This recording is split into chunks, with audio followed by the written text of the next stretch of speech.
Hello and happy Friday. This is John Michael Chambers and welcome to Making Sense of the Madness as we address the news behind the news on this daily broadcast. And we do broadcast each and every day, Monday through Friday at 11 a.m. Eastern. This program is made possible in part by our sponsor and good friends over there at Sovereign Advisors. And joining us today is Mr. Dave Hayes, also known as Praying Medic. We're going to have a great show, and we'll be taking your calls a little bit later to talk with Kelly Ruiz and Dave Hayes, Praying Medic. And for the geopolitical, economic, and intelligence information of our times, follow me and subscribe to the John Michael Chambers Report simply by visiting johnmichaelchambersreport.com. There is a link below in the description section. After our show, go check it out. We're also now live streaming at cross.tv. That's cross.tv/channel 31463. And soon we will be on cable, Roku channel, Apple TV, Amazon Fire, and Android TV. That's coming up very, very soon. We got an amazing show lined up, and I'll be right back.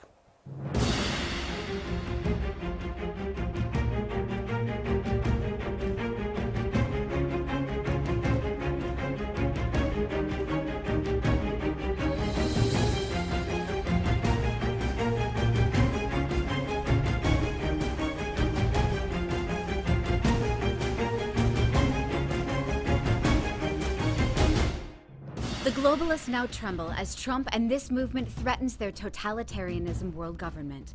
President Donald J. Trump leads America's second revolution. Trump and the Resurrection of America? Pick up your copy today.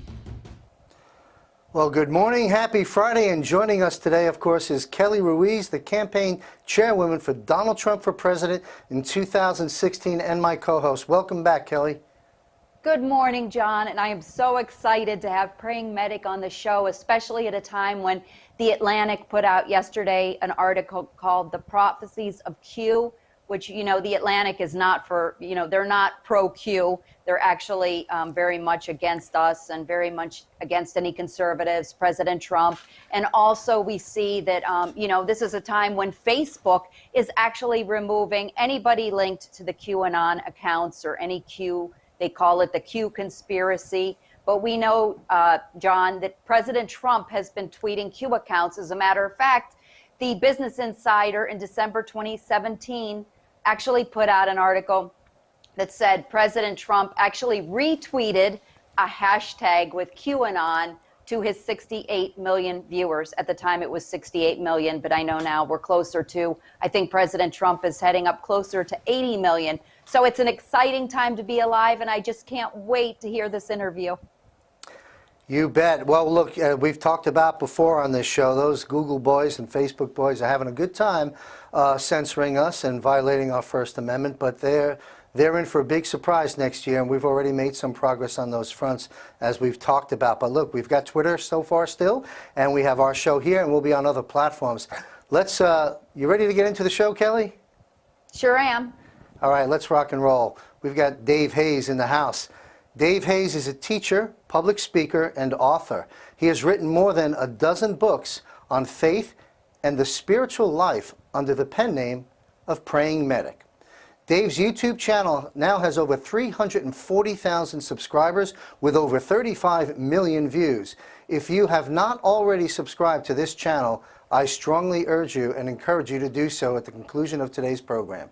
Dave's sound, calm, well-researched, and poised approach is not only informative, but grounding. It's very grounding for a lot of us through these challenging times as we go from dark to light. Dave's new book, Q Chronicles, Book 1, The Calm Before the Storm, is 5-star rated on Amazon and is an absolute must-read. This book will inspire even the most awakened reader. So you'll want to make sure you pick up a copy, visit Amazon.com, and get your book today. Dave Hayes, also known as Praying Medic, is a paramedic and author living in Phoenix, Arizona since 2009. He has written about the miracles God has done through his medical practice. He's a leading expert on QAnon. Please welcome, we're honored to have on our show, Mr. Dave Hayes. Good morning, Dave. Good morning, John and Kelly. Thank you for having me on the show today. You bet. It's great to have you with us. Kelly, you there? Let's get Kelly on the screen if we can. Say good morning to Dave. Good morning, Dave. I'm just so excited to have you on the show today. I can't wait to hear everything you have to say. I know one of your podcasts on April 16th where you talked about the end won't be for everyone. Really good podcast. And as you know, I've been following you from the beginning when you started to put out your videos and your podcasts. Really good information. Thanks, Kelly. Appreciate that. We've got a lot of material to dive into today, and I want to make an announcement to our viewers that are watching this show from all over the world. Those that are in the U.S., we do have a phone number we'll be putting up on the screen later into the discussion that we'll be having with Dave to answer your questions. This is a great opportunity to speak with Praying Medic. So Kelly, we'll have you back on, talk with Dave and our audience a little bit later. Let's dive into our discussion, Dave. There's a lot to talk with you about today. Obviously, so much going on. But before we begin, even though a lot of people do know quite a bit about you, I'd like to start at ground zero. If you'll give us a brief overview of your journey, if you will, that has led you to where you find yourself today. And also, if you don't mind, how you took on the name Praying Medic, and what role does faith play in your life? Let's begin there. Well, I lived as an atheist for most of my life. Actually for 38 years. And in the year 2000, on, Memorial Day weekend, I had a dramatic encounter with Jesus at the fire station that I was working at. At that time, I became a Christian. I studied the Bible for about 7 years, went to church, and just kind of a basic church mouse type person. In 2008, everything changed. In 2008, August 8th, 2008, I had the first dream that I'd ever had in like 25 years. And in that dream, God told me he wanted me to pray for my patients. And he said, if I pray for them, he'll heal them. So I didn't believe in healing and miracles at the time. I was a cessationist. I believed that healing and miracles ceased in the first century. And here God was telling me to pray for my patients. So I had a very difficult learning period there for about a year where I had to learn how to hear the voice of God, how to receive words of knowledge, how to release power for healing, and how to exercise authority. So that was kind of the focus of my life for about the next 5 years or so. I wrote a lot of articles on my website about healing and miracles and deliverance. I published my first book in 2013, which is Divine Healing Made Simple. And it was kind of interesting because I was about 52 years old at that point, and I suddenly did realize that I really liked writing. And I had always been a paramedic. I mean, I'd been an EMT paramedic since 1981. But I really enjoyed writing. It's my passion. So I wrote another book, and pretty soon I had 9 books written by 2015. I took the name Praying Medic because I started out blogging and as a paramedic, and I was writing about the people that I was praying with on the job, so my patients and doctors and nurses. And because of HIPAA laws, you don't exactly want to use your real name, and you don't want to talk about your patients and give their names. So most people who write either as fire or medical bloggers use a pen name on their websites when they write. So I just chose the name Praying Medic, and I've been using that. I first used it on Twitter in 2009 when I started writing about praying for my patients in the ambulance. And I just decided, you know what, I really don't want to be a well-known personality. I don't want people to know about my private life. So I wrote anonymously. I wrote my books anonymously, and I wrote on my website, my blogs, and all my social media accounts. They're anonymous. I just went as Praying Medic. And then I did my first interview with Sid Roth on It's Supernatural. And that's when I got unmasked and unveiled, and I started using my real name then. And that's the story behind Praying Medic. In 2017, of course, Q showed up, And I was initially not all that interested in Q, although my wife, Denise, she was pretty avid. She was following Q. And I was trying to ignore it. And then, God speaks to me a lot through dreams. So I started having dreams where God was showing me, look, this Q is real. You need to get on board with this. And so I don't want to be disobedient to the Lord. So I started researching Q, read all the posts, listened to some videos, started watching some of the live streams with Jerome Corsi at the time on Patriot Soapbox. And I kind of felt like I quickly kind of picked up on the general theme and the purpose of Q's mission. And I had been doing live stream broadcasts on Periscope at that time, July, August, and September of 2017. So I just switched gears and started doing live stream broadcasts of Q. I was doing Q decodes, both on YouTube and Periscope. And things just kind of snowballed. And pretty soon I've got 200 videos on YouTube about Q, and I'm doing Q decodes every day. That's where we're at now. Fascinating journey. I took a few notes, noteworthy comments to follow up here. From atheist to pastor, from anonymous praying medic to Mr. David Hayes. No interest in Q to becoming among the world's top Q resources, especially with this book, which we'll be talking about a little bit later. And as to your God-inspired dreams, Dave, keep dreaming. It's a wonderful thing. It's a wonderful thing. We've got a lot to cover, and I'm speaking to our audience now. I know a lot of folks watching this broadcast right now are very familiar with Dave and his work, and our Q followers and are awake and in the Great Awakening movement. But a lot of us aren't. And even some of us that are, we need some clarification. So we're going to start slow, and believe me, this discussion with Dave is going to build up, and we'll take your calls later on. Dave, how can you best define Q? Who is Q? And more importantly, why is Q? Well, who is Q is a really good question. We don't know who Q is. Some people believe that Q is an individual. I believe Q is probably a team of people. When you read Q's posts, sometimes Q will write as an individual. Why am I doing this? Why take my crumbs and put them in a single graphic?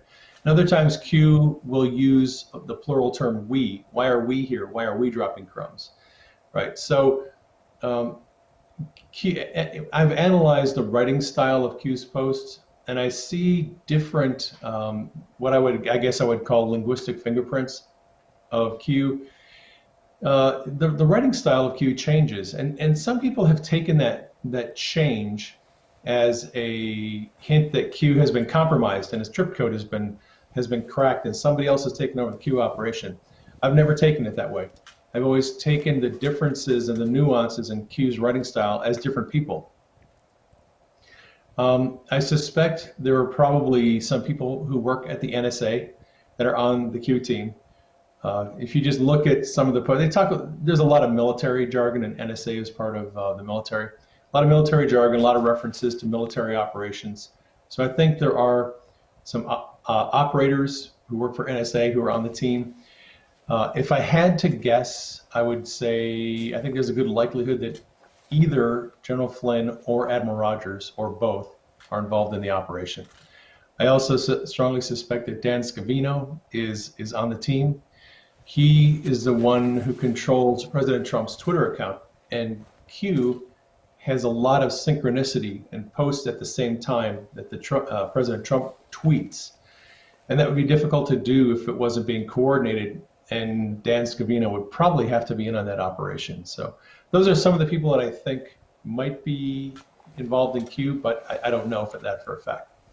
Q's operation, from what I've gathered, and I've read every Q drop multiple times and studied the operation, to me, Q is a military intelligence operation. It's an open source intelligence operation. What I mean by open source is, let's say that Q is members of the intelligence community, national security laws would prevent Q from providing classified information to the public, right? So what Q does instead is, Q gives us information that is open source. documents and videos and articles that are available in the public domain. He drops this information and then directs our research, and he's directing the research of millions of people around the world. We all go out, we do our research, we read the articles and watch the videos and come to our own conclusions. Some people post their work on the board, some people post their work on Twitter, some people do YouTube videos, some post it on Facebook. We all take our work and we post it on social media, and it's kind of like a hive mind where you have millions of people doing research, digging and finding the truth about historical events and current events that is different from what the mainstream media is telling us. So the purpose of Q's operation is Q directs researchers. President Trump tweeted out last night about the keyboard warriors. You know, we're better than anybody in DC or the media. Madison Avenue, right? We have, General Flynn said, we have an army of digital soldiers because the media abdicated, that they corrupted their journalism. Average people took over the idea of spreading information. And most people today get their information on social media. They don't get their information from the news networks.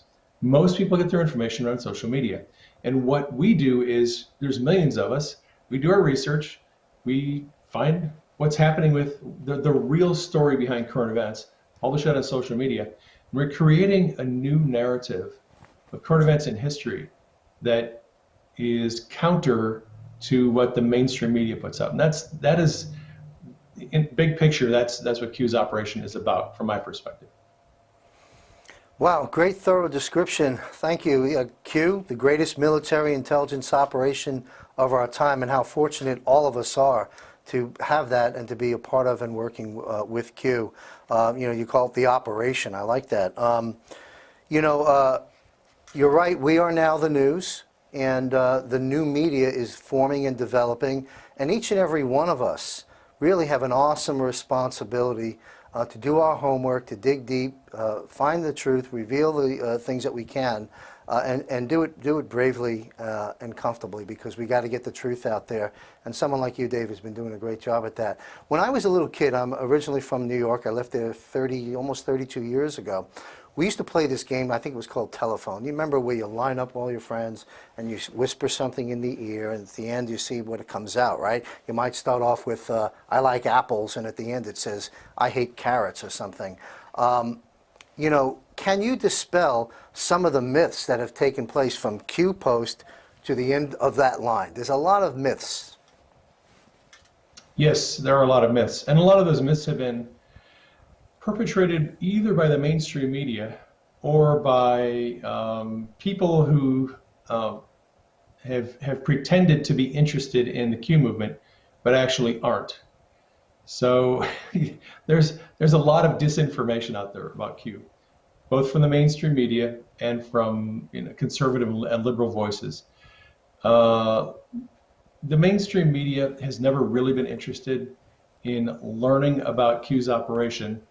Q is extremely critical of the mainstream media, and Q puts out a narrative that is counter to the one that the mainstream media is putting out. So understandably, everything that comes from the mainstream media about Q is not just biased, it's dishonest, and it has an agenda. And the agenda of the mainstream media is to discredit Q in any way possible.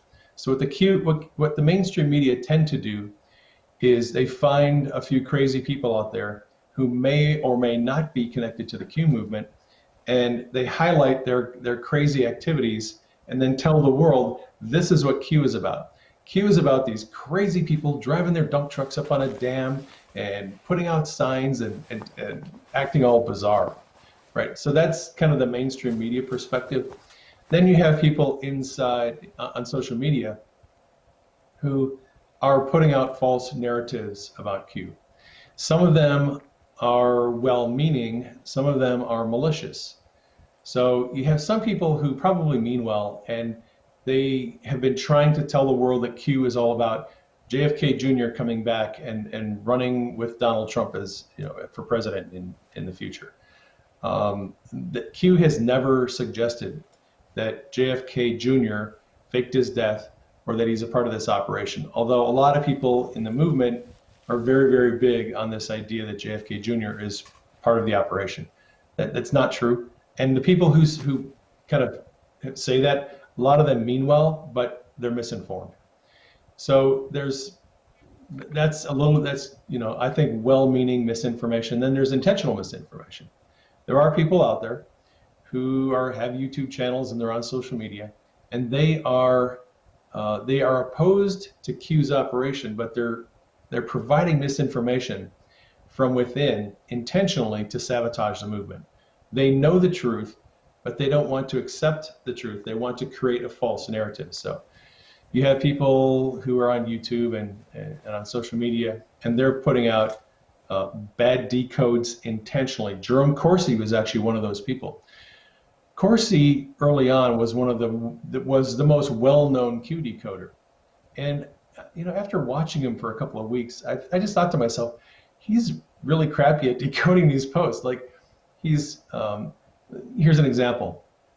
Q would make references to number 2 in his posts, and they were always in reference to the FBI, and they were always in reference to what things that were going on with FISA and General Flynn and Carter Page. And I was like, okay, well, number 2 at the FBI is Andrew McCabe. To me, it was clear that number 2 was speaking of Andrew McCabe, but Jerome Corsi kept telling people that number 2 was Pence, and that Pence was bad, and Pence couldn't be trusted, and Pence was part of the deep state. And I was like, dude, you're totally screwing up this decode. Like, it's not that hard to figure out. It's not Pence, it's Andrew McCabe. And so you have some people, like I said, who are well known, and they're just providing wrong information. And you have to, if you really want to understand Q's operation, you have to go and you have to read the posts, do your research, read the articles, put things together. Thanks. So we've debunked the JFK myth. The best of my knowledge, you basically stated that Q didn't say that. It's nowhere to be found in a Q post, so that's interesting.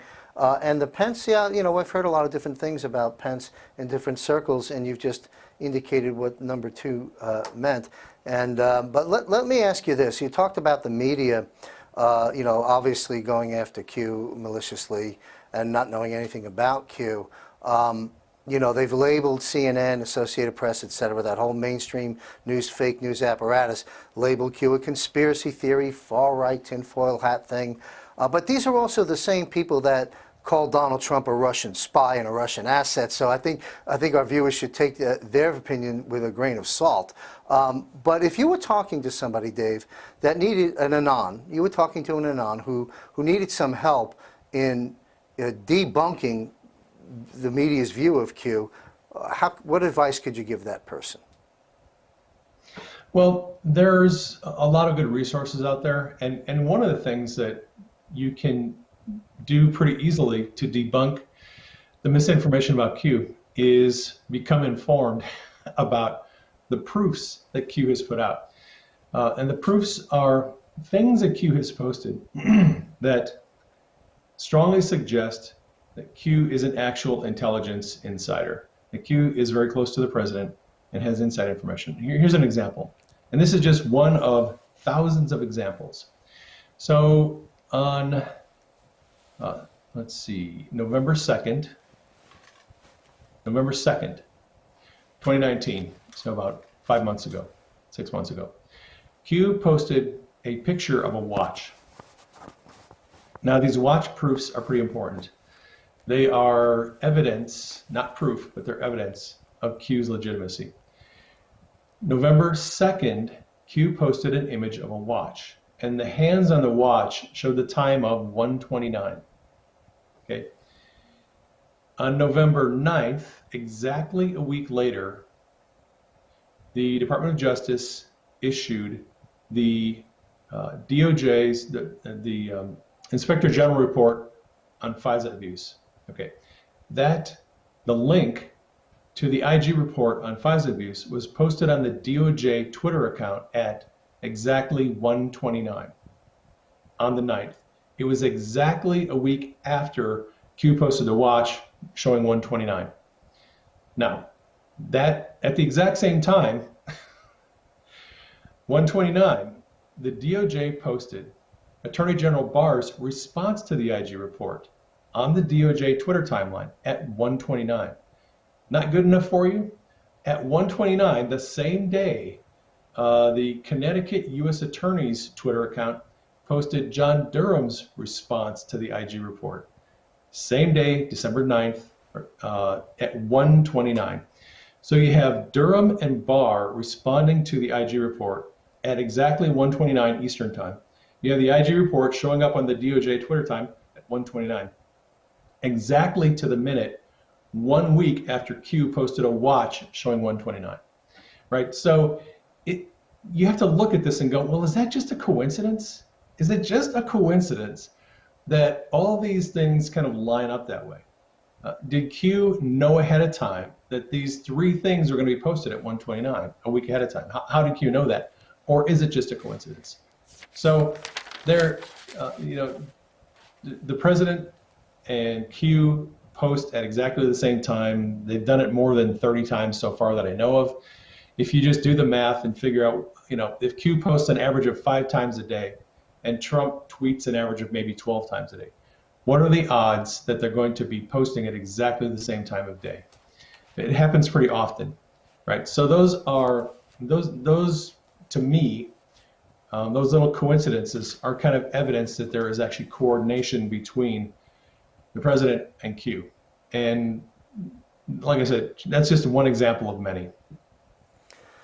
Well, it seems to me that there are no coincidences. I like that 129. That was a lot of different things happening at that moment. Did you just say, Dave, 30 times there's been time-related posts? About 30 times? Yeah, so there's an account on Twitter.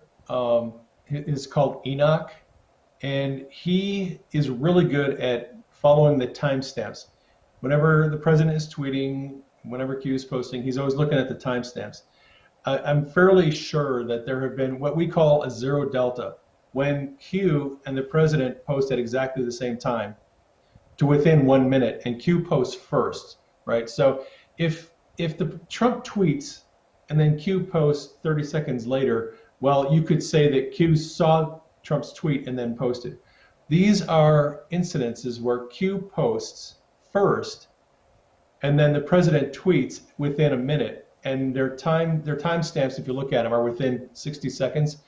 That's happened at least 30 or 40 times. I lost track at 25, and this was months ago, probably 6 months ago. There was 22, 23, 24 events, and it like in one day it happened, I think 3 times that Q and Trump posted at exactly the same time, 3 times in one day. So if there's not coordination, then how do you explain that they're posting at exactly the same time? It's just, do the math and figure out it's probably not coincidence. I was about to say, let's get the mathematicians in here and take a look at the odds and the numbers on that. Well, that's fascinating. It really is. I want to move into another subject because there's so much to talk about.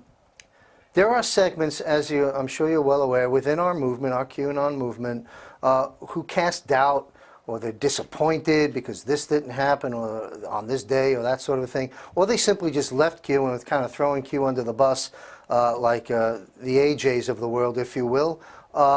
What advice can you provide to them? Because this is important. I always say, this is why we say, keep the faith, stay the course, trust the plan. A lot of people aren't. What's your advice to them? Yeah, well, when Q says trust the plan, Q is suggesting to us that we should trust that there are good people who are in control of the situations, that they're going to bring about justice for all, one standard of justice for everyone. And people get disappointed and discouraged because they have unrealistic expectations. There is no disappointment without expectation. And regardless of what it is in your life that you're disappointed about or disillusioned about, disappointment and disillusion always come from unrealistic expectations. I learned a long time ago that I need to manage my expectations and have realistic expectations.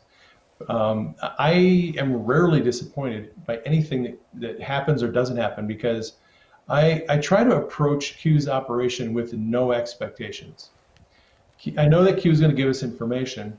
I know that things are happening. I look and I can see things are happening. I can see all these CEOs resigning. I can see all the sealed cases building up on Pacer.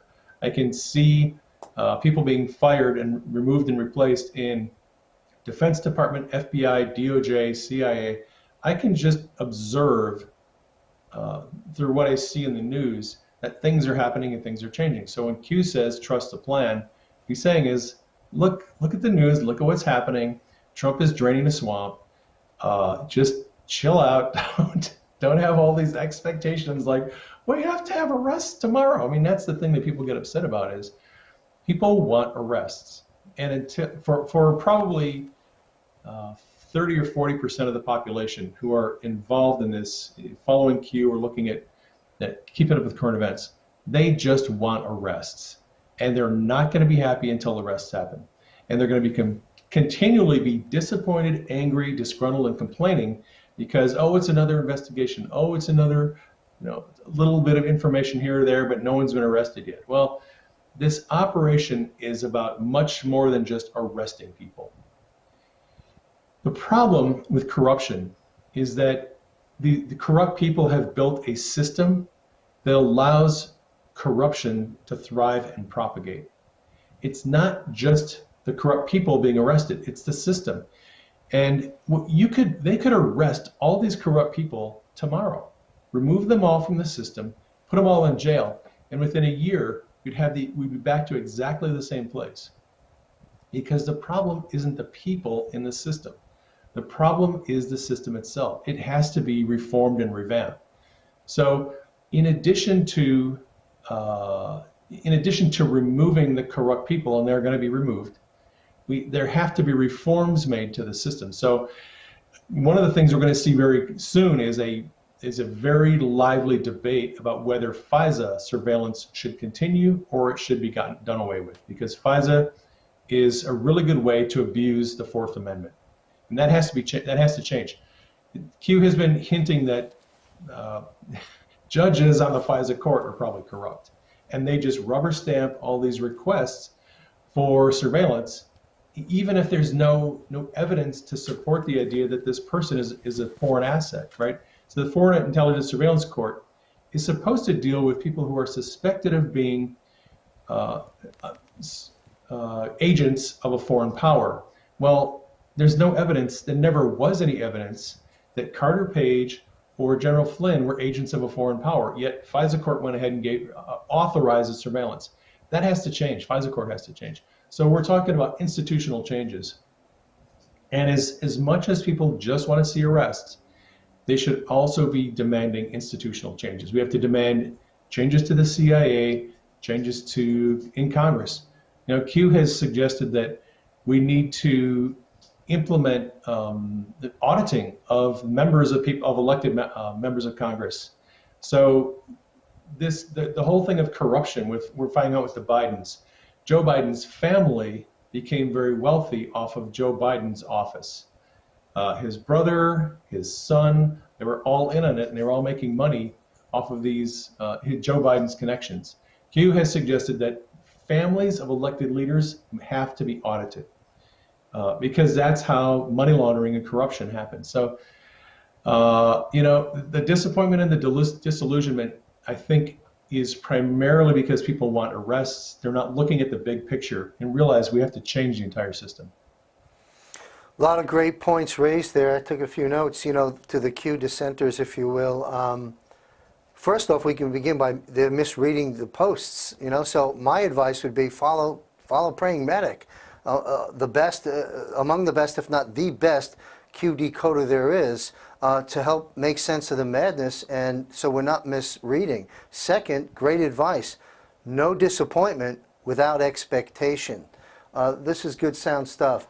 I want to ask you this question. We hear the term Great Awakening quite a bit. We use it on our show every day. Welcome to the Great Awakening. What does the Great Awakening mean to you? Well, that's a good question. The Great Awakening is a metaphor. And it simply represents the idea that the public is being awakened to the truth of corruption. You know, most people have some idea that corruption exists in society. That's why we have law enforcement. That's why we have local police, FBI. They're aware that there are corrupt people in various aspects of society, but most people don't understand how broad corruption is and how serious it is. So Q's operation is designed to help wake people up, open their eyes to the fact that there's corruption in the media, in Hollywood, in Washington, D.C., in state government. There's corruption in the Catholic Church. There's corruption in corporate world. And Q is helping us understand how broad and how wide corruption is. It's much worse. It's much worse than any of us can imagine. I don't care how good your imagination is. The corruption around the world is far worse than you can even imagine. So the Great Awakening in Q's vernacular is waking up the public to the realities of corruption. And personally, I think that after all this corruption is exposed and dealt with, I think there's going to be a spiritual awakening. I think there's going to be a global spiritual Great Awakening where people are going to awaken to the truth that God is real, that God is merciful, He's good, and I think we're going to have a massive spiritual revival after the intellectual awakening. That spiritual awakening, I couldn't agree with you more, is coming. It's already here at certain levels and certain people, of course, and I think that's a good explanation of the phases of awakening at different levels. It is a real true paradigm shift on this planet and in this universe. And so when people like me and perhaps others say it's an amazing time to be alive, it really, really is. What's happening right now is extraordinary. And I'm thrilled to be on the chessboard of life right now, doing my role as I encourage everyone else to do. I want to talk about your book. And thank you, Dave, for sending me a signed copy. I greatly appreciate it. I've been going through the book. You know, you start off right where you should, tumbling down the rabbit hole, chapter 1, and concluding with something we'll talk about later, the bunker apple yellow sky. I'm really, really happy you also put the glossary in here because there's a lot of terminology, and as you well know, Q's world is filled with terminology. This is an amazing book. I think it's an authoritative book on the subject that we're discussing here today. And so there's a lot of current events that we can talk about, but before we do, what inspired you to write this book? And by the title alone, you can see, folks, it says Chronicles Book 1. When will Book 2 come out? Okay, well, why did I write the book? I wrote the book for the same reason I write all my books. I have a gift of teaching. I enjoy teaching. I love to teach. It's hard for me to have conversations with people and not be teaching them about something. I was with some friends the other day at their house. We were sitting in their backyard, and we were talking about healing. And I just kind of went into teaching mode and teaching people about the differences between power and authority for healing. And actually, I prayed with this friend of mine, and her torn meniscus was healed. So I just had this gravitation toward teaching people. And when I get interested in a subject, I know that there's going to be people who have questions about it. So I've written my books, Divine Healing Made Simple, Hearing God's Voice Made Simple, and Seeing in the Spirit Made Simple, to answer the questions people have about the supernatural. Well, I thought about, well, you know, we need to have a series of books called QAnon Made Simple, where we can break down the basics of Q's operation, how it started, where it's going, help people understand it. And I was going to use QAnon Made Simple, but Denise overruled me and said, no, we're gonna come up with a different title for the books.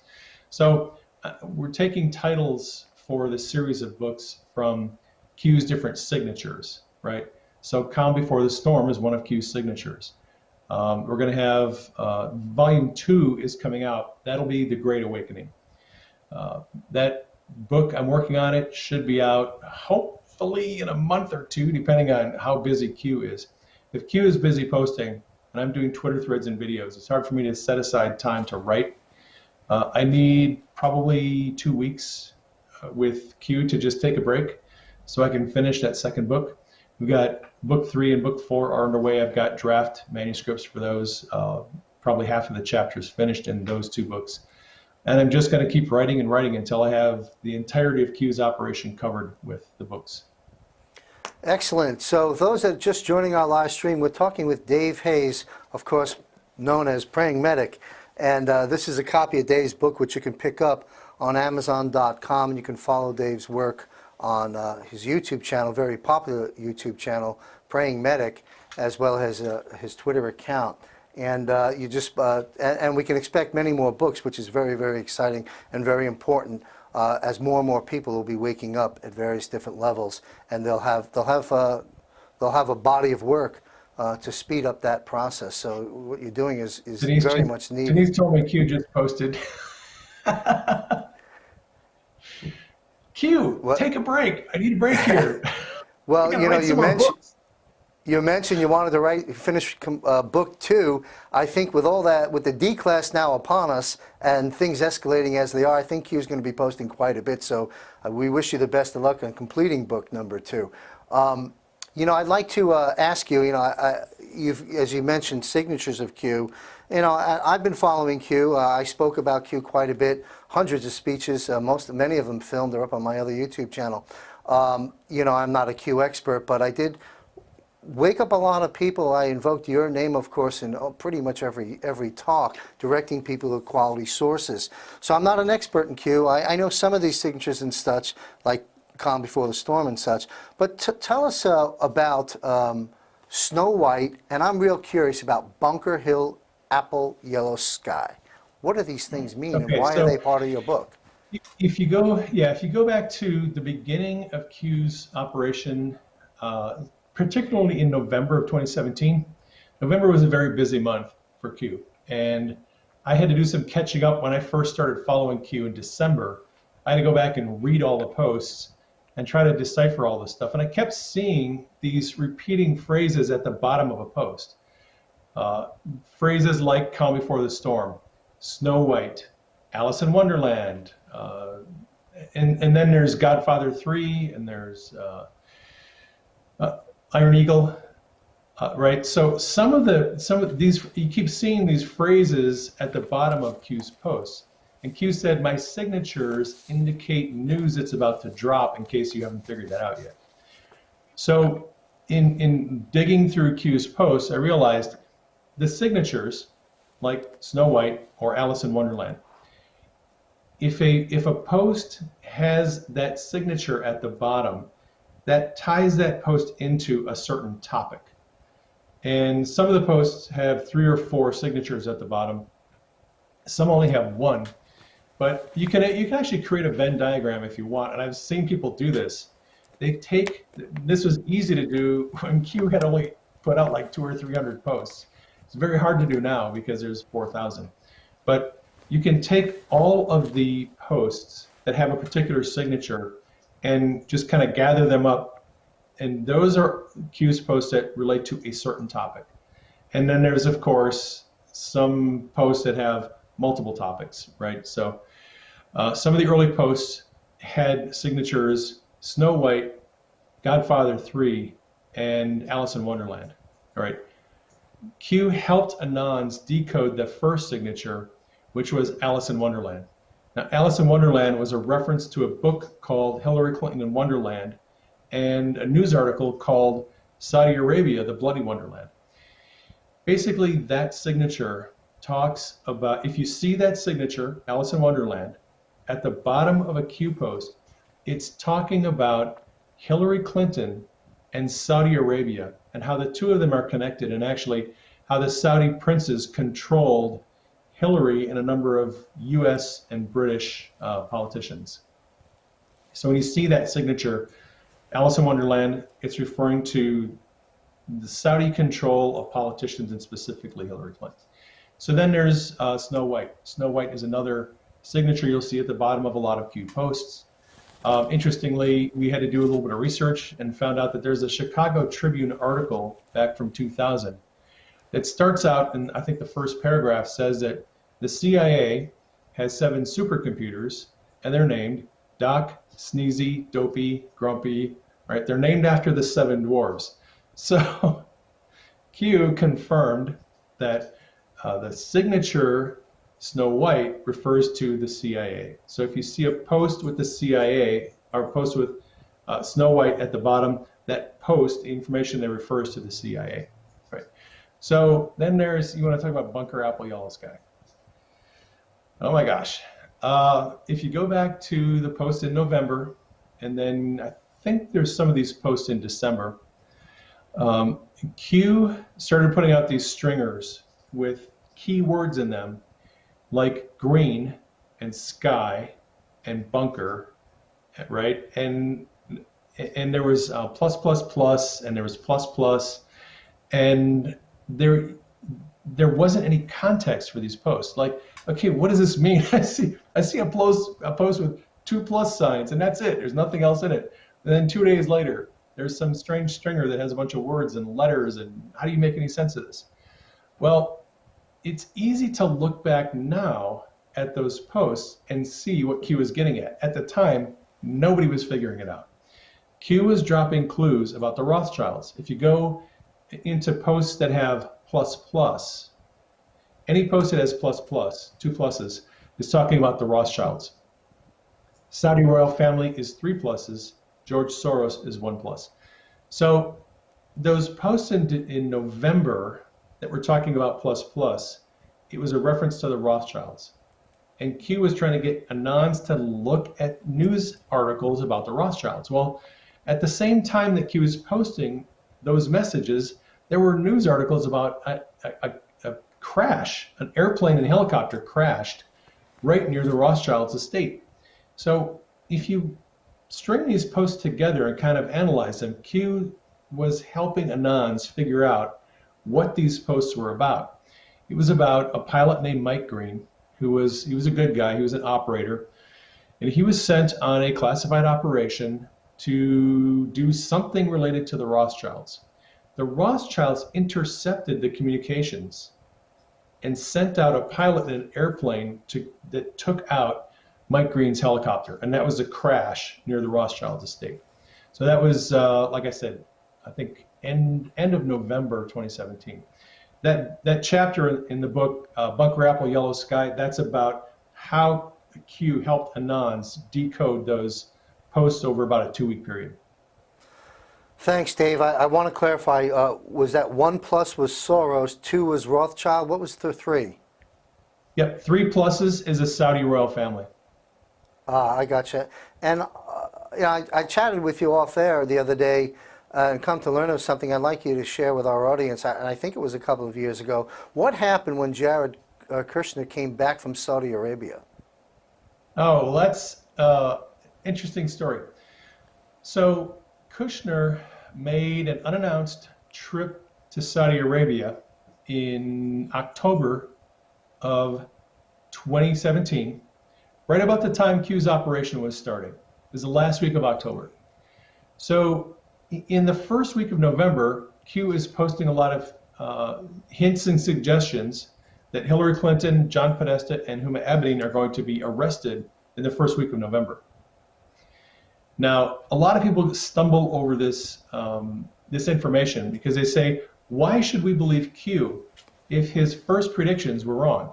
Because Hillary and Huma Abedin and John Podesta were not arrested in the first week of November, right? So Q is posting all these warnings about U.S. political figures being arrested in the first week of November. Now, I just told you that at that time, the Saudi royal family controlled U.S. politicians. Saudi royal family donated between $10 and $25 million to the Clinton Foundation, right? And you don't donate that kind of money unless you're going to get something in return for it.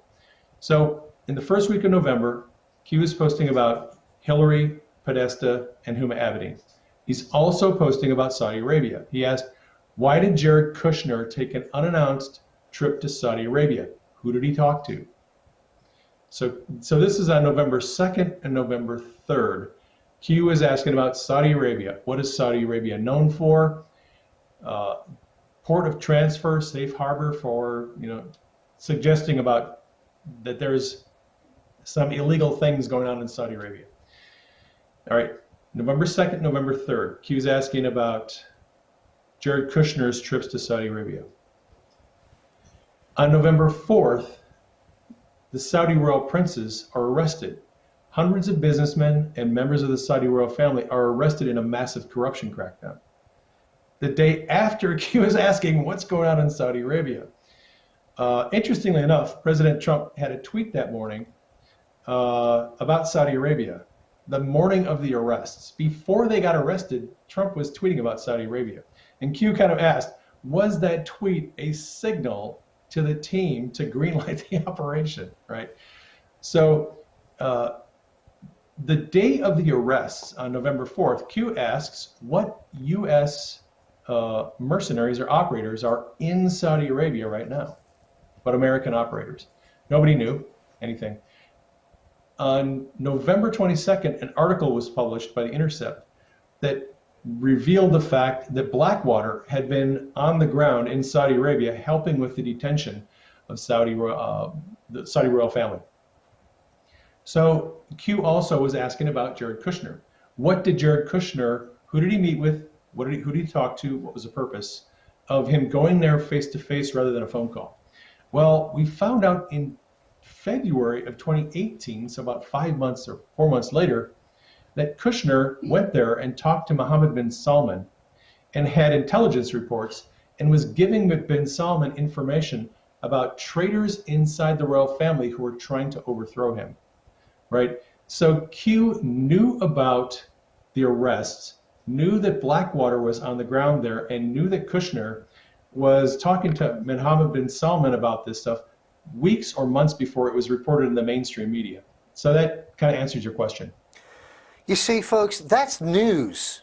News behind the news that barely becomes the narrative and permeating for weeks at a time as a story like that should have.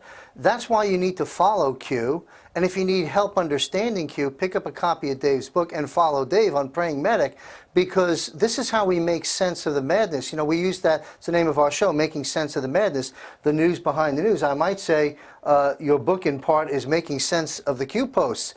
So that's a big story, and there's plenty more stories that are out there.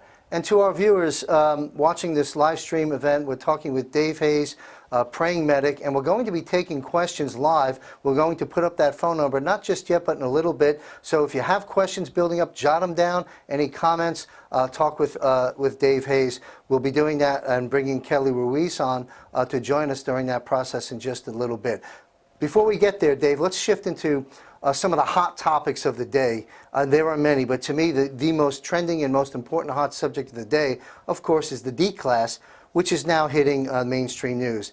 The General Flynn case has opened up the floodgates, the unmasking of the unmaskers, naming names, they're selectively leaking information out now to Congress and to we the people.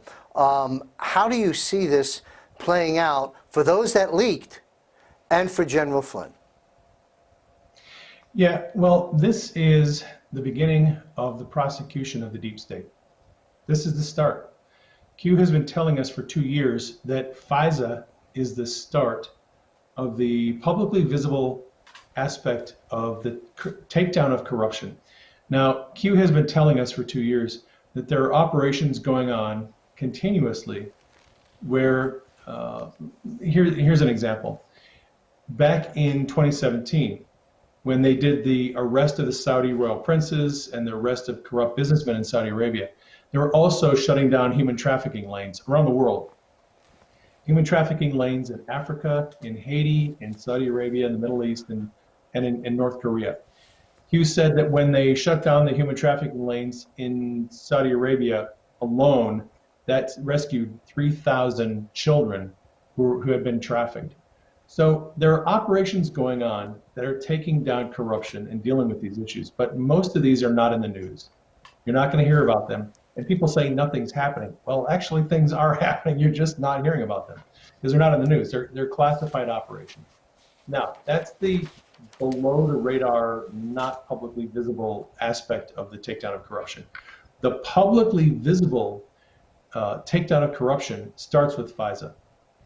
So Q's operation is designed to help prove objectively to normies that there is massive corruption in government. And the way that that's going to be done is through declassification of documents, right? So now we have Rick Grinnell. We finally got rid of Dan Coates and got rid of all these other people who were swampy creatures who would not declassify the documents. Now that Rick Grinnell is in as Director of National Intelligence, we're getting rapid declassification of documents showing how the FISA surveillance system was abused to spy on average citizens. So Q has hinted that, and Q told us a long time ago, I think March of 2018, so more than 2 years ago, Q said General Flynn will be cleared of all charges and that he's going to rejoin the Trump administration at some point. So I don't know anyone else who was predicting 2 years ago that General Flynn was going to be cleared of all charges, but DOJ dropped the charges, and eventually Judge Sullivan can play all the games he wants. He's probably just trying to string this thing out to try to force Donald Trump to pardon General Flynn. Well, that's not going to happen. General Flynn is going to be cleared. The judge doesn't have any choice in this. He can string it out, but if the DOJ dropped the prosecution, he's kind of helpless. So Q has hinted that the first arrests and indictments are probably going to be related to General Flynn's case. If the Department of Justice can demonstrate that a 3-star general who spent 33 years in his life in the military can be set up and framed and harassed through the deep state's intelligence apparatus, this grave injustice is going to be put front and center. The people who unmasked his name in intelligence reports, the people who leaked it to the media, leaks of classified information, that's all going to be exposed, put front and center. The mainstream media is already pushing back like crazy about it right now because they were the ones who were taking the leaked information and using it to spin this phony, Russia collusion narrative. Well, now the tables are turned, and we're going to find out, which members of Congress, Adam Schiff, and other people who were leaking information to the press, who in the FBI, DOJ, CIA, White House, National Security Council. Those people who were leaking classified information to the media to create this false narrative, I think those are going to be the first indictments that we're going to see. And there's a reason why declass is happening on General Flynn's case first. Then I think it'll expand to Carter Page and Papadopoulos and Manafort and Ted Cruz. Q has been telling us for a long time that Ted Cruz was also under surveillance by Obama. And hopefully all those FISA applications will be declassified.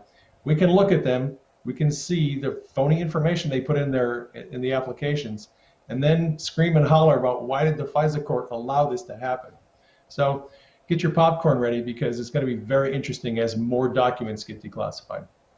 Oh, without question. Dave, briefly talk about, I know there's been about 22 or 20 some odd firings and or resignations since President Trump's been in office, just within the FBI alone.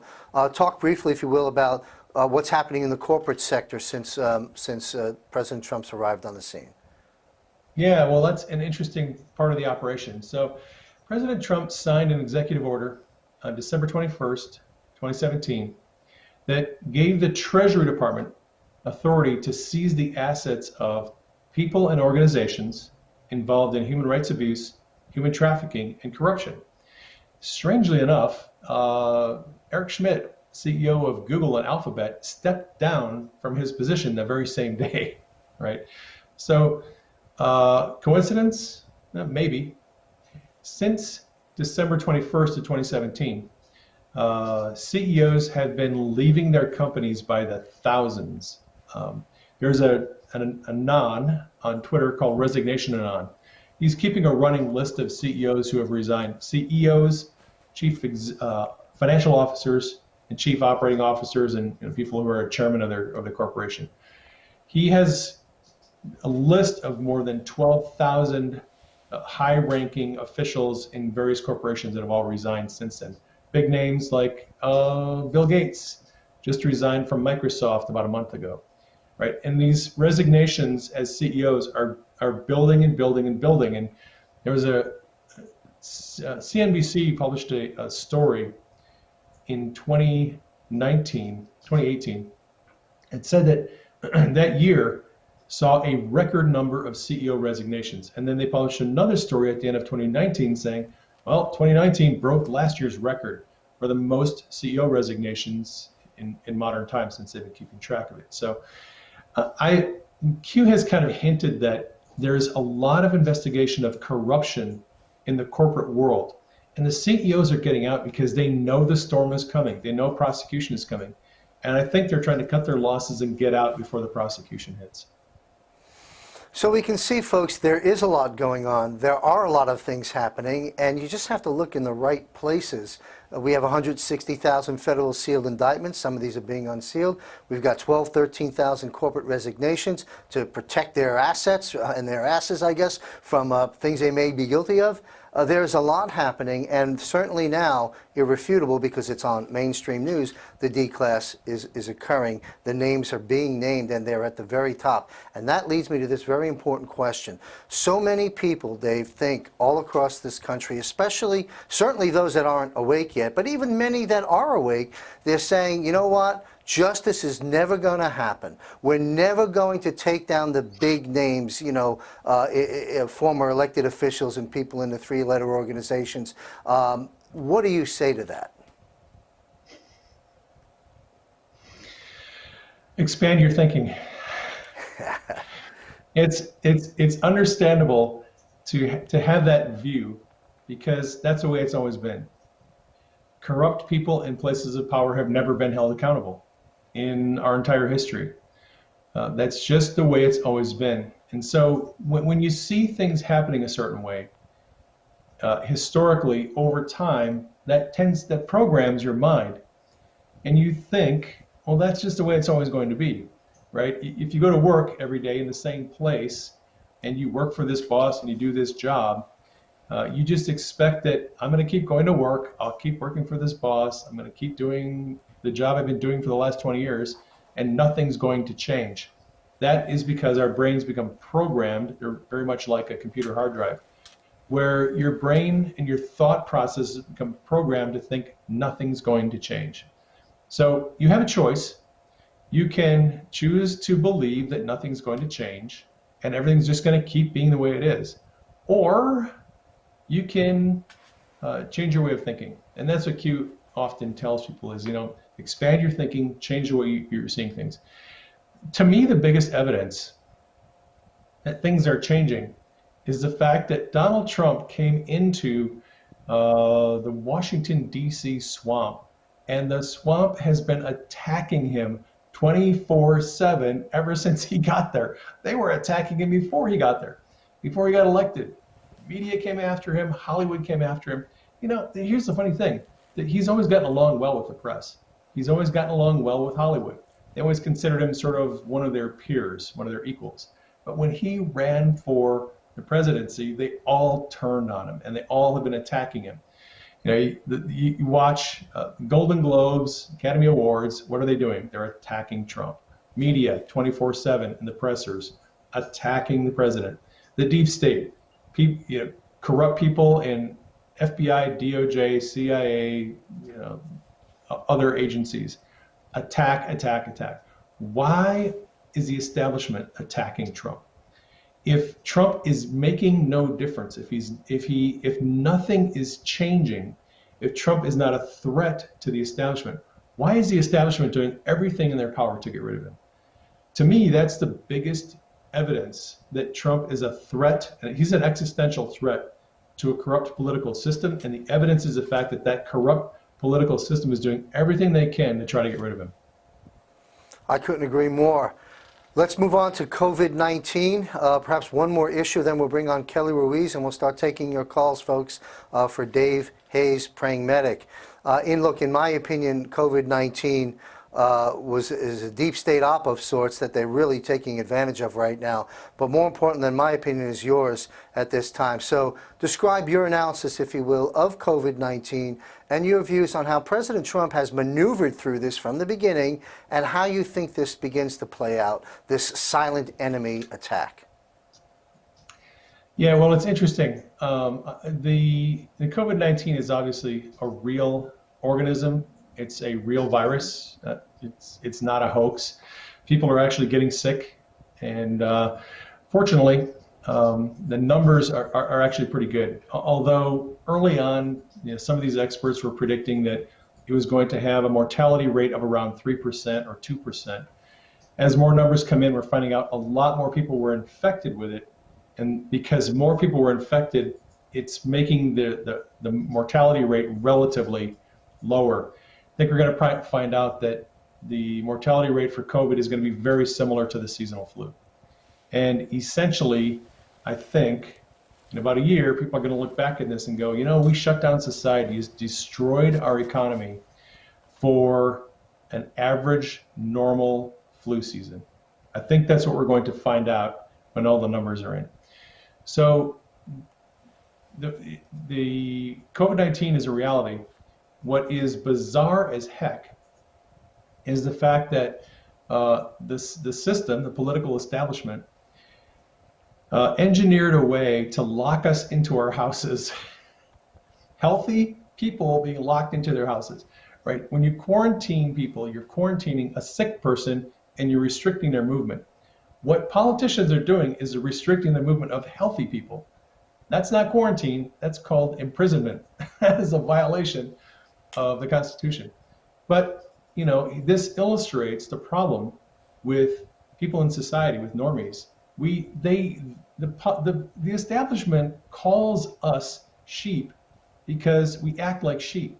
If they tell us we have to wear a mask, more than half the people are going to wear a mask. If they tell you you can't stand closer than 6 feet with somebody, people are going to not stand more than 6 feet away. If they tell you to close your business, you'll close your business. They call us sheep because we act like sheep, because we willingly comply with their idiotic, stupid, illogical ideas. Why? Because we've been programmed to think that these people are the experts and they know what's best for us. And even if it's illogical and stupid. So Trump I think, has done a masterful job of negotiating his way through this whole thing. He allowed Dr. Fauci and Dr. Birx to go on the platform, spew their nonsensical numbers, and within a month or two, their numbers are not looking so good, and they're all looking like idiots. Fauci has been allowed to, along with Bill Gates, put out this agenda that we have to have a vaccine. Before we can reopen society, we have to have a vaccine, and everybody has to have it. And before you're going to be out there, you're going to have to prove that you have the vaccine or you don't have the disease. Trump has put these people in the spotlight to expose their dishonesty and corruption. I think he's done really well in that realm. He has, by allowing the governors to decide whether or not their state is going to be open to business, he has exposed a lot of corrupt local politicians, governors and mayors, who were little Hitlers just waiting for an opportunity to lock their people in their houses and take away their freedom. Well, now the people know exactly what kind of person is running their city or their state. Just look at the lockdown orders. And some states now are saying, oh, we're going to do it for another 3 months. Trump is, in everything that Trump does, he's trying to expose corruption, and he's trying to help people see just exactly how corrupt this system is. And I think he's done, like I said, I think he's done a masterful job of letting people see firsthand just how evil the people are that are ruling over them. Yeah, absolutely. The word exposure is the big buzzword here. And you're right, he put Fauci and Birx like bookends out there to expose themselves. A lot of folks chatting with us, Kelly and I, and asking us, well, why can't Trump see? Why is he saying nice things about Fauci? Well, he was. But again, he's many steps ahead, as you've laid out, Dave, and I agree completely. We had a gentleman on the show the other day. I encourage our viewers to look at to this specific point, Dr. David E. Martin. It was a show a few days ago, and he basically laid the case with citing laws that have been broken and citing specifically and also the Constitution, and called COVID-19 an act of domestic terrorism and called it the conspiracy crime by the CDC. And you're right, Dave. President Trump has maneuvered well through this. He's exposed them. And we're going to win this battle, folks, just like we did the Mueller witch hunt, the impeachment hoax, and everything else that scared this country half to death. We're going to win this battle, too. One more question, Dave. We're going to bring on Kelly and take questions from our viewers. Election. They torpedoed us with this silent enemy attack to derail the electability of President Trump, take the economy down, and so forth. How do you see the election process of 2020 taking place, and what do you think the ultimate outcome is? I think that we're going to have a better, more fair outcome of the election in 2020 than we did in 2018. I suspect that there was a fair amount of election fraud in 2018, and Q has suggested that they had to allow a certain amount of election fraud to happen so that the DOJ could step in and start investigating it. And Q has been telling us for about a year and a half, that there are multiple DOJ investigations open into election fraud. So I trust that the DOJ is dealing with the election fraud. We saw California 25th District, Garcia had a huge win and that was the first pickup that Republicans had in 22 years. Had also had a good win in Wisconsin with a Republican that picked up a seat in Wisconsin. So I think that what we're seeing already with the 2020 elections, the special elections, I think is an indicator that some of that election fraud is being dealt with. And I'm not too worried about it. Obviously, the Democrats want mail-in voting for everybody so they can do ballot harvesting and they can rig the election to try to get back control. But I don't think that's going to happen. I think, Barr has been pretty proactive in telling and warning states that if they go too far with the lockdown, he's going to step in. I think he's also been signaling, and Q has been signaling, that a legal challenge is coming to the mail-in voting proposal that the Democrats are putting out. So I'm not too concerned about that.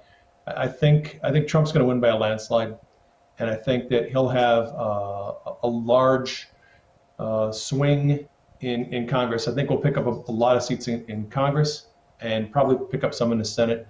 Trump will go into 2020 having end of it, 2021 having a bigger majority. Excellent. Well, I agree. I think it'll be a historical, unprecedented popular vote and electoral college landslide. But again, to our viewers, as long as we get out there and cast our vote and we get other people awake, and particularly Republicans and independents who aren't registered or disassociated from the process, we need to motivate them. But I agree, Dave, it's a landslide for President Trump. And so what I'd like to do at this time is bring on Kelly Ruiz. I'm sure she'd love to talk with you. She's been following you and Q from day one. If Kelly is still with us, there she is. Excellent. Can you hear me, Kelly? Yes, I am. Hi, John. How are you? Hello, Praying Medic Dave. How are you? Hey, Kelly. Doing good. Glad to have you back Can on the you hear me? show. I can hear you. Oh, wonderful. And I was listening to everything you were saying because I was like you, I was following Jerome Corsi in the beginning, and then that was very short-lived. As I said, I went on to really listening to what your decodes were, along with Jordan Sather, because he seemed to break them down also quite well. I remember everything with the watch, including if you looked at the watch, you could even, if you zoned in on it, you could practically see that there was somebody that possibly could look like President Trump when you magnified the glass, the watch to see. And also, your comment on JFK, that is so true, because if I recall correctly, and I couldn't find the Q post, but I remember an Anon asking, is JFK still alive? And I believe Q said one word, no. And that left everybody in the Q movement kind of disappointed. But again, as we see that different people came in and they brought in different elements and added on to it. But if you really follow the Q posts to the T and you go back and you research them, you can really get a good idea of what's going on. I even get people that say, oh, well, I don't agree with everything Q says. And I'm like, well, did you go back and did you look at the posts? What don't you agree with? Because this is actually all research that if you sit down and conduct your own research, you will find your own answers. Research for yourself, think for yourself, trust yourself. Exactly. And the I'm other, so keep going, Kelly. I just want to talk to our producer. You can pop up the number on the screen in about 3 or 4 minutes. But go ahead, Kelly. I'm sorry.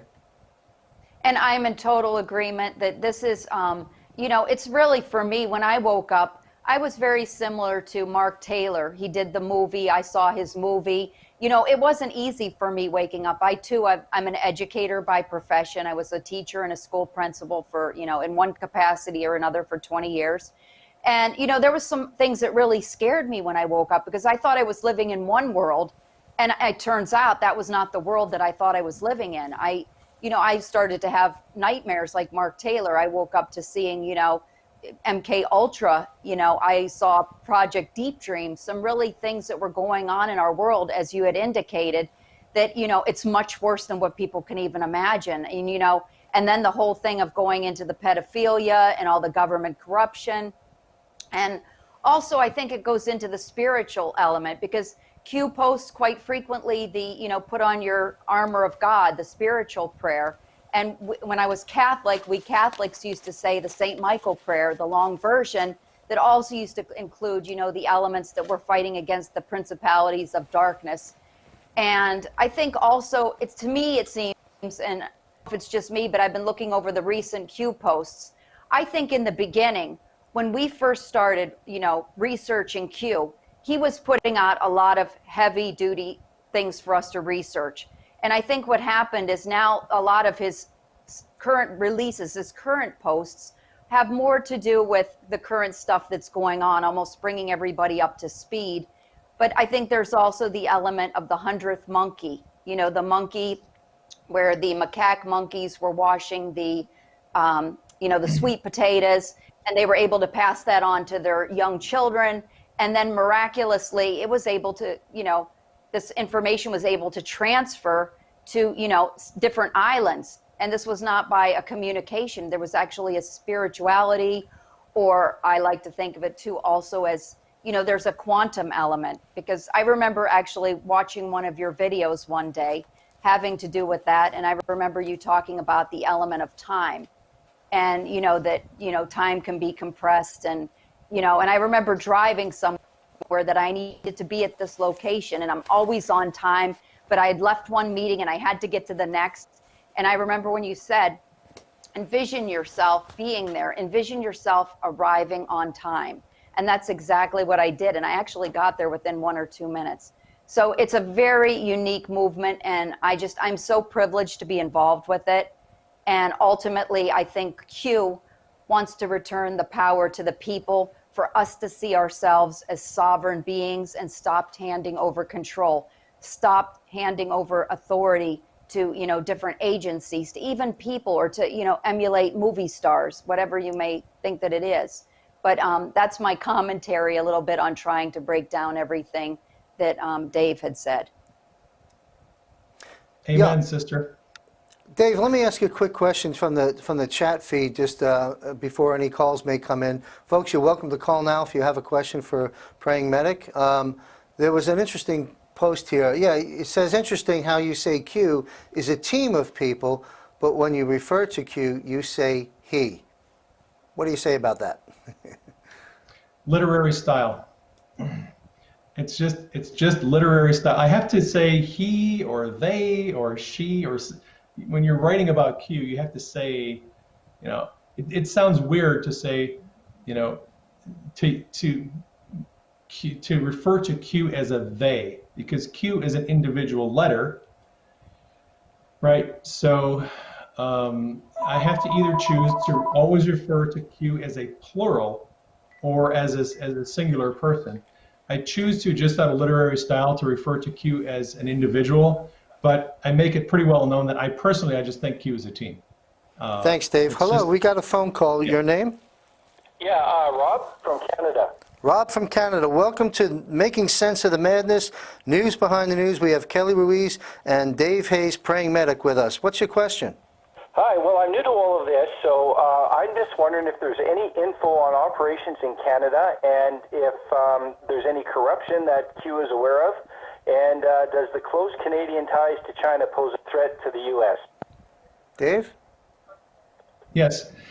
So the Q has actually spoken quite extensively about operations in Canada that are going to be taken down, corruption. Trudeau is in a lot of trouble, and there's a lot of corruption in Canada. Q specifically mentioned Uranium One.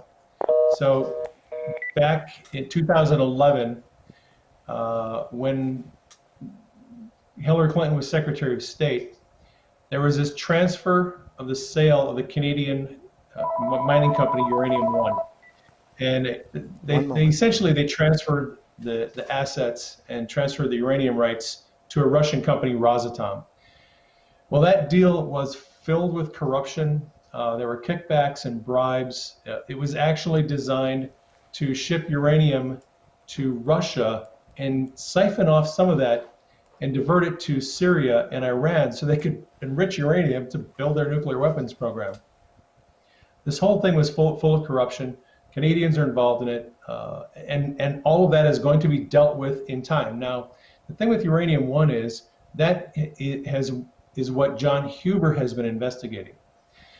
Now, a year ago, Attorney General Barr, May 30th, he had an interview with one of the mainstream outlets and said, Huber has been investigating matters related to Hillary Clinton. His investigation is winding down. We expect to bring that to fruition soon.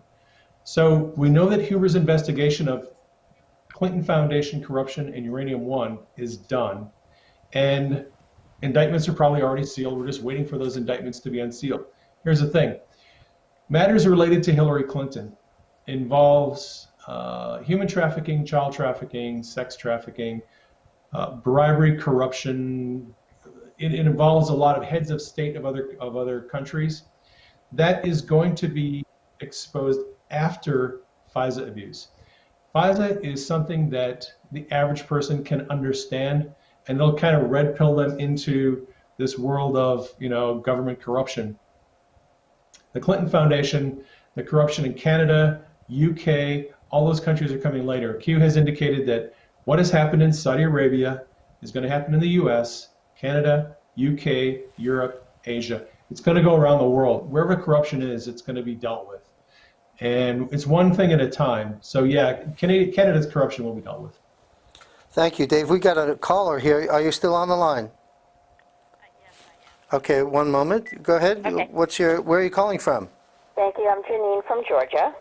Hello, Janine from Georgia. Nice to have you with us. What's your question for Kelly or Dave? Okay, so it's for Dave, and I wanted to ask him if he believes in the rapture, and if so, is he pre-trib or post-trib? Yes, I am. All right. Thank you for your question. I got saved. I became a Christian reading the Left Behind series. I actually read the entire 12-book series.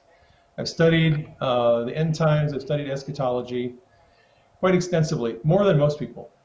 And what a lot of people are not aware of is that there are more than a dozen views of the future based on, that they're all biblically based. And your view of the future is dependent primarily on which scripture verses you pull out to create your view of the future. So some people rely heavily on the book of Daniel, some rely on the book of Revelation. You have to take into consideration what Jesus said in the Olivet Discourse. And people build different views of the future based on different scripture verses. So I actually, although for many years I was very convinced that the rapture was going to happen soon, and that I was pre-trib at that time, in the last few years I've been reconsidering things. I've been looking at scriptures differently. One of the big things a lot of people don't take into account is the fact that Donald Trump and the military are destroying the New World Order, right?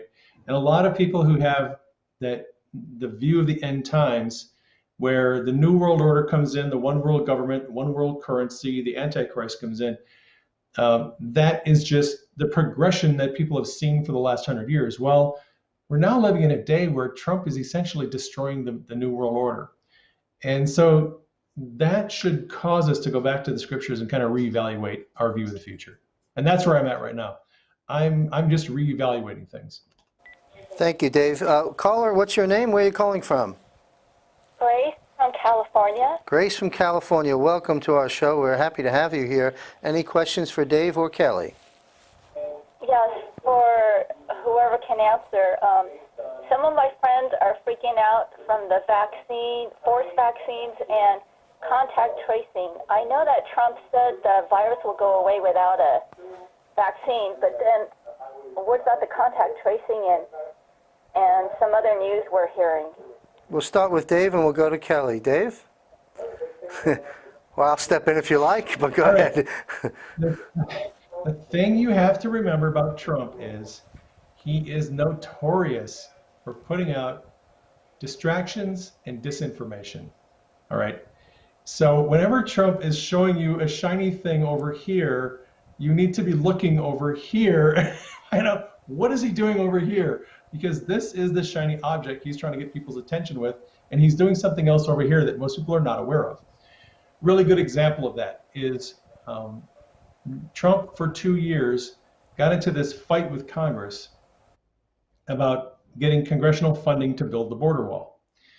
Trump never planned to build the border wall with funding from Congress. He knew they would never fund it. That was a shiny object. Trump was having these arguments with Nancy Pelosi and Chuck Schumer about funding the border wall because he wanted to expose their evil agenda of open borders. Trump had always planned to build a wall with the military. We know that because back in 2018, in March of 2018, Q was dropping clues about Red Castle, Green Castle, which a bunch of us kind of decoded that as Trump was planning to build the wall using the Army Corps of Engineers. They have a red castle as their emblem, and there's an Army Corps of Engineers operation in Greencastle, Indiana. So March of 2018, we kind of figured out Trump was going to build a wall using the military. He wasn't going to do it with Congress. And 9 months later, when Trump finally publicly said on January 4th of 2019, he said, "Oh, you know what? Maybe I'll build a wall with the military."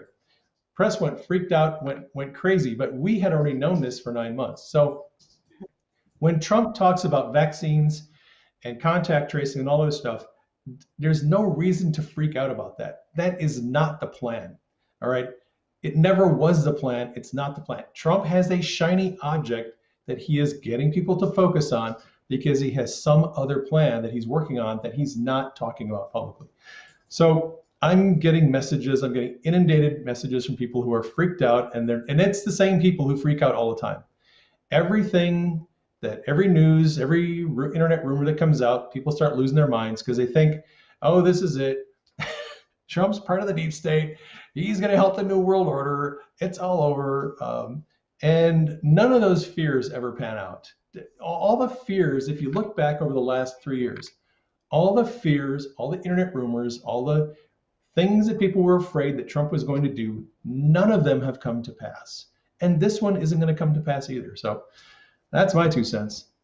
Well, that's a lot more than 2 cents. That's a pound of gold, and Kelly and I greatly appreciate it because we're bombarded with very similar questions, constantly having to field these things, and we're not upset about it. We're here to help. We're all here to help. So that was extremely helpful, Dave. And this is the reason why you want to follow Dave Hayes, Praying Medic, on his YouTube channel and on his Twitter account, and expand your thinking right here by picking up a copy of Dave's book, Calm Before the Storm, book 1 in a series of books that are coming to a theater near you soon. So as Dave said before, it's an extraordinary time to be alive. Get the popcorn and enjoy the show. We all have a front row seat. We're going to wind our show down. Kelly, do you have any questions for Dave while we're all joined together still? Well, I had a comment as well on the vaccines, and to piggyback off what Dave had said, yes, President Trump had already allotted the money for the military. That was his whole purpose of expanding the military and building the wall. And the other thing is to go back to the vaccines. I got a video last night, same thing, somebody in panic mode. Oh my gosh, President Trump's having the military, and it's, and this article that was in The Hill. And the same thing I say, if you go back and you research President Trump's tweets, the archive from 2012 on, you will see his thoughts on vaccines. He makes it very clear. There's many of them. I even posted them to our YouTube. But it is true. He's the most pro-life president in U.S. history. If, that's a clear fact. He wouldn't do all of these things just to bring down the American people. He's doing everything in his power to keep us safe while allowing the deep state to expose themselves. He's letting them take the rope and run with it. Absolutely. No question about it. Well said. I'm going to close out our discussion and interview with Dave. Before I do, I have a question for you, Dave, coming from somebody on the feed. It's a quick question, quick answer. Who is Q+? When we see at the Q post, it signs off as Q+. What does that plus represent after Q? We believe, through the research that we've done, we believe Q+ is actually the president. So if you go through Q posts, you'll see a phrase. It's called P_PERS. And you can go through and search for that phrase. P_PERS is an indication from Q that President POTUS is sending a personal message to the board. Now, those messages tend to be sent along with the Q+ messages. You go through, look for Q+ in the Q posts. You'll see they're usually short messages. Sometimes they're long. There have been a couple of longer ones back in 2018 that were just encouragement to the Anons, and they're signed Q+. And we believe that that is a personal message to us from President Trump. Thanks, Dave. President Trump, we're in agreement, will win the election in 2020 and serve his second term. Life beyond Trump, how do you see that playing out? It's going to be glorious. President Trump is building a foundation. He is putting the axe to the root of corruption. And he's in demolition mode right now. He's going to just demolish the deep state. He's going to demolish the system of corruption that's been built over the last few hundred years. And then someone's going to come along in his footsteps and rebuild and continue rebuilding what he's doing. He will do some rebuilding himself.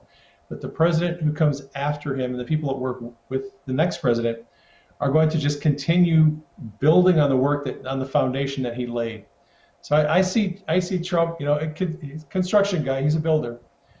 He knows that he is going to have to clear this lot, get rid of all the trees and the roots and the corruption, get rid of all that, and lay a new foundation for America. He is laying a new foundation for our country for the next 200 years. This is a second American Revolution. We're in right now, it's a non-violent revolution. We are throwing off the chains of oppression. In the same way that the Patriots in the 1700s threw off the chains of oppression of Britain, we're throwing off the chains of oppression of the deep state. These people have kept us in control, and they've kept themselves in power for decades, and we're getting rid of that. It's a new revolution. Trump's going to build a foundation, and the president that comes after that is going to just keep building on what he is building on right now. Great stuff. Again, it's an amazing time to be alive. You've invoked the subtitle of my book. The title of my book is Trump and the Resurrection of America, with the subtitle being Leading America's Second Revolution. And that is spot on. And that is what's happening. And it is an extraordinary time to be alive. The D class is unfolding on mainstream. We don't have to prove those points anymore. You know, I find it interesting. People say, oh, I don't listen. The mainstream media means nothing. It's all fake news. But yet, what happens? If they don't hear it on mainstream media, they don't think it's true. All right, so it's kind of you can't have it both ways. But anyway, we got to wrap up our show. Kelly, thanks for all your contributions all the time on this show. Any closing comments and party comments with Dave Hayes? Just the best is yet to come.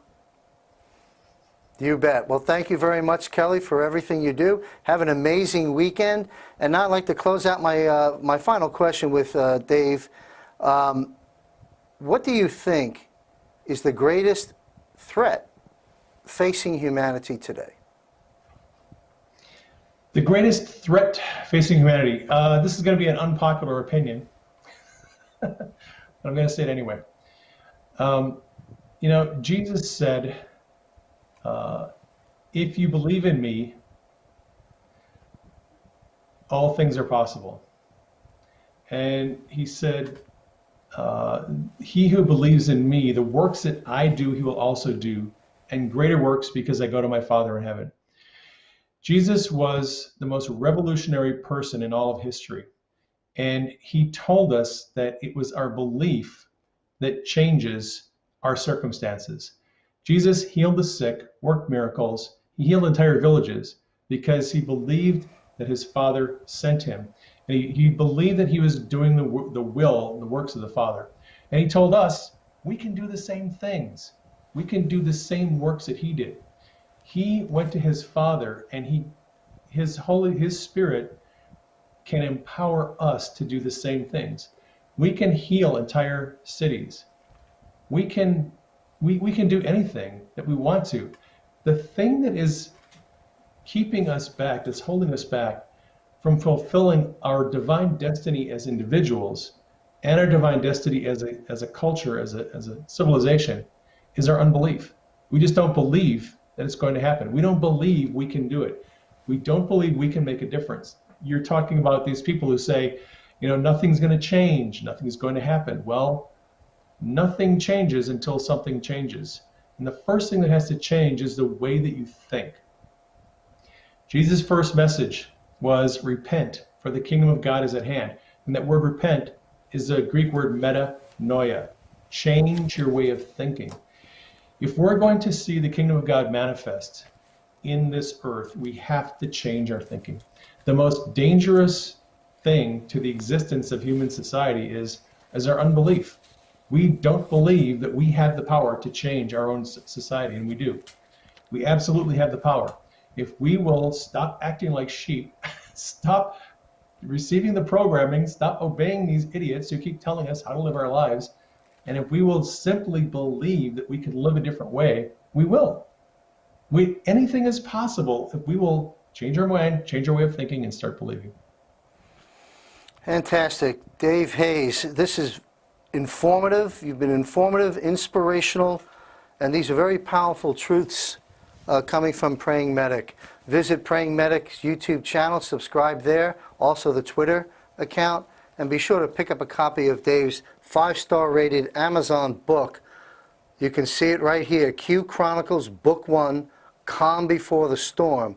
This is a must-read. I want to thank you very much, Dave, for being generous with your time. It's really been a great and most valuable discussion, and we really hope you come back and talk with us. We'll perhaps take a deep dive into one or two subjects. Does that sound okay for you? Sounds great, John. Thank you for having me on the show. It has been a pleasure.